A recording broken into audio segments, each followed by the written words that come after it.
Welcome to my channel. 31 Mei 2025. Balik lagi bareng gue Bang Son TV di malam tanpa ketakutan. Hari ini gue lagi berada di daerah Surabaya, lebih tepatnya di rumah tusuk sate. Ya, lokasi ini terbengkalai sekitar hampir puluhan tahun. Dan lokasi ini kenapa dinamakan rumah tusuk sate? Jadi informasi yang gue dapetin, rumah ini berada di bagian ujung dari persimpangan 3, teman-teman, dan dianggap sebagai rumah tusuk sate. Dan lokasi ini juga menyimpan cerita mistis yang ada di lokasi ini, dimana pada malam hari kejadian yang dialami oleh pedagang sate keliling pada jam 1 malam, dia pernah mendapatkan pelanggan yang dimana memang perempuan yang menggandeng anak kecil.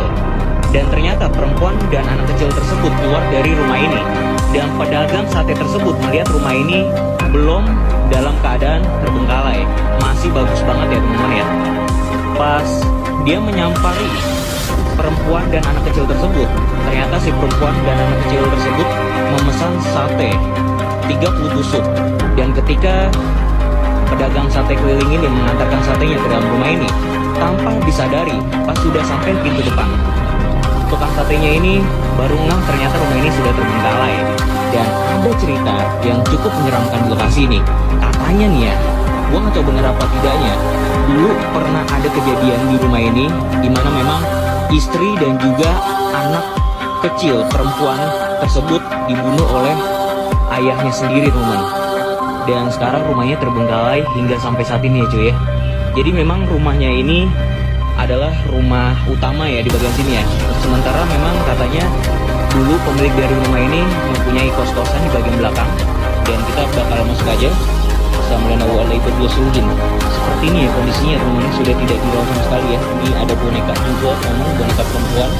Ya katanya sih boneka ini yang punya adalah anak perempuan dari sosok yang ditemui oleh tukang sate tersebut ya teman-teman ya.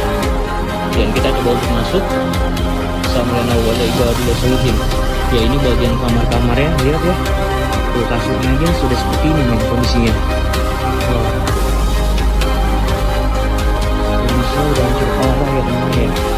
Dan ini memang udah hampir berpuluh-puluh tahun men. Gue gak tahu 20 tahun atau berapa tahun. Cuma ini yang jelas lokasi ini memang cukup besar ya. Dan bagian depan gue ini adalah bagian kos-kosannya katanya.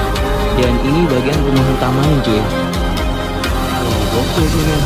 Ya mungkin nanti malam kita akan coba untuk eksplor aja di lokasi ini jam 9 malam waktu Indonesia Barat. See you teman-teman, sampai